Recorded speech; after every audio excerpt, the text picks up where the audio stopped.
Khan's Silent War, the battle for London's peace.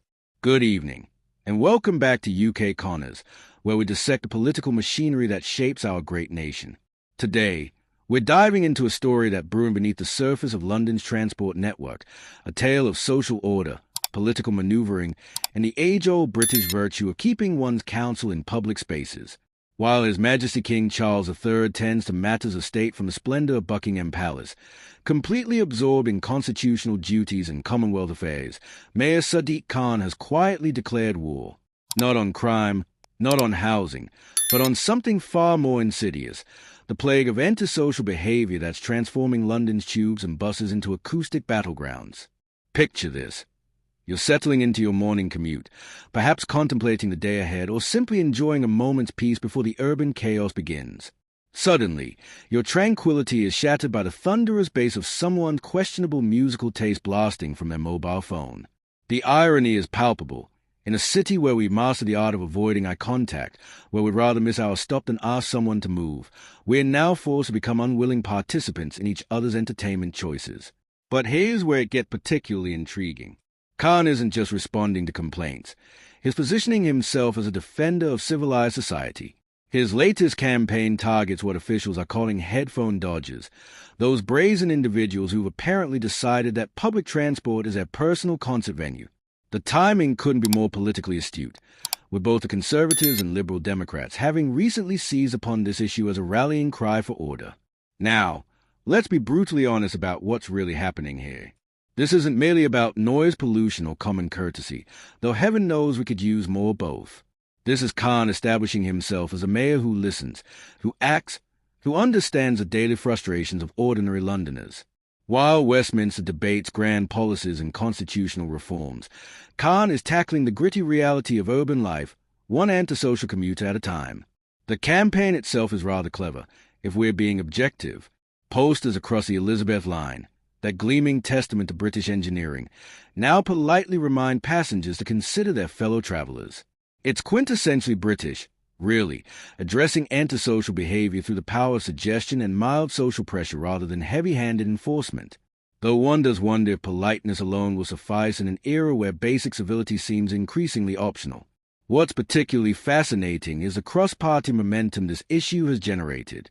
Shadow Transport Minister Richard Holden didn't mince words, declaring that passengers shouldn't have to endure somebody else's choice of crap music. The Liberal Democrats, meanwhile, are pushing for fines of up to £1,000 for these so-called headphone dodgers. It's almost refreshing to see politicians unite over something that actually affects real people's daily lives, even if His Majesty remains blissfully unaware of the particular metropolitan drama unfolding beneath London's streets. But here's the rub. While Khan wages this acoustic war, the broader implications are far more significant than mere noise complaints. This campaign reveals the mayor's understanding of modern urban psychology. In a city where millions of people are forced into intimate proximity daily, where personal space is a luxury few can afford, sound becomes territory. When someone plays their music aloud on public transport, they are not just being inconsiderate. They are claiming acoustic real estate that belongs to everyone and no one. The Deputy Mayor for Transport, Seb Dance, struck the right tone when he acknowledged that while the vast majority of Londoners use headphones, it's the small minority who can make life miserable for everyone else. It's a perfect microcosm of urban governance. How do you manage the behavior of the few without oppressing the many? How do you enforce courtesy without becoming authoritarian? Consider the broader political context. While the palace focuses on state banquets and Commonwealth relations, Khan is grappling with the nitty-gritty of modern British life. Every day, millions of his constituents board tubes and buses, and their experience shapes their perception not just of London's governance, but of social order itself. A successful commute might seem trivial, but multiply it by millions of journeys, and it becomes a foundation of civic satisfaction. The campaign's expansion across London's transport network, buses, the Docklands Light Railway, and both underground and overground services, demonstrates Khan's commitment to comprehensive urban management. This isn't a token gesture or a publicity stunt. It's systematic policy implementation. Each poster placement, each new initiative, builds toward a vision of London where consideration for others isn't optional but expected. What makes this story particularly compelling is its timing. As Britain navigates post-Brexit realities and economic uncertainties, as our political establishment grapples with questions of national identity and social cohesion, Khan is focusing on the fundamentals of civilized society. It's almost quaint, in a way, the idea that we might solve broader social problems by starting with basic courtesy on public transport. The response from various political quarters reveals something deeper about contemporary British politics. Both the Conservatives and Liberal Democrats have embraced this issue, suggesting it transcends traditional party lines. When was the last time we saw such consensus on any policy matter? Perhaps there's something profoundly British about uniting against antisocial behavior, about defending the right to travel in peace. Yet there's also a subtle subtext to Khan's campaign that's worth examining. By positioning himself as a defender of commuter courtesy, he's claiming moral authority over London's social fabric. He's saying, in effect, that his administration understands what makes city life tolerable, what makes millions of people willing to share cramped spaces day after day. It's soft power at its most effective, governing through cultural influence rather than legal compulsion. The inclusion of misophonia sufferers in the campaign narrative adds another layer of sophistication. By acknowledging that loud music and noise can be genuinely distressing for people with sound sensitivities, Khan demonstrates awareness of neurodiversity and accessibility issues. It's a masterful political move that frames the campaign not as mere preference enforcement, but as inclusive urban design. But let's address the elephant in the room: enforcement. Posters and gentle reminders are all well and good, but what happens when courtesy fails? The Liberal Democrat suggestion of £1,000 fines might sound excessive, but it reflects growing frustration with antisocial behavior that seemingly goes unchecked. Transport for London's approach appears more diplomatic, relying on social pressure rather than punitive measures. But will that be sufficient? The genius of Khan's strategy lies in its incremental nature. Rather than launching with harsh penalties that might provoke backlash, he's starting with education and awareness. It's classic British political maneuvering: test the waters with gentle persuasion before considering stronger measures. If the campaign succeeds in changing behavior through social pressure alone, Khan emerges as a mayor who solved problems without resorting to authoritarianism. If it fails, he's laid the groundwork for more robust interventions. Meanwhile, one can only imagine the conversations, or lack thereof, between City Hall and Buckingham Palace on such matters.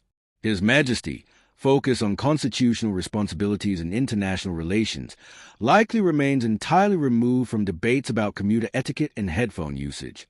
It's a perfect illustration of the division between ceremonial monarchy and practical governance, between the grand sweep of statecraft and the mundane realities of urban management.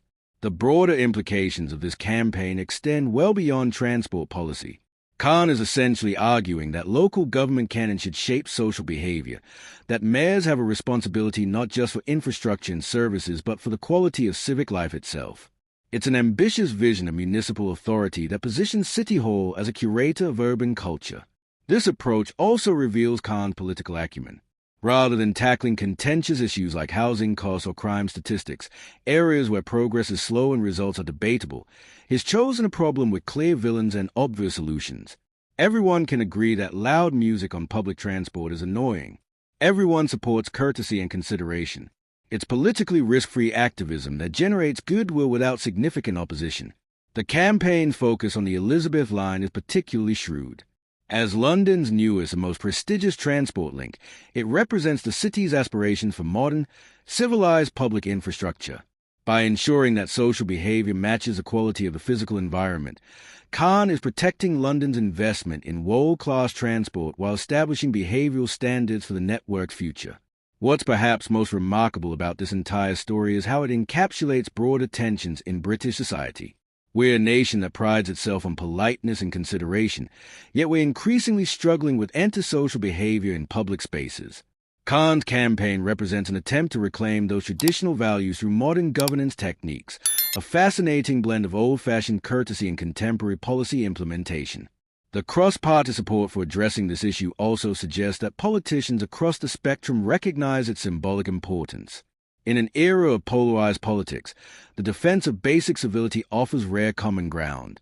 It's telling that both Conservatives and Liberal Democrats have embraced stronger measures in Khan's current approach, suggesting that public appetite for enforcing social norms may be stronger than City Hall initially anticipated. As this campaign unfolds across London's transport network, it will serve as a test case for modern urban governance. Can gentle persuasion and social pressure modify antisocial behavior? Or will stronger enforcement mechanisms prove necessary?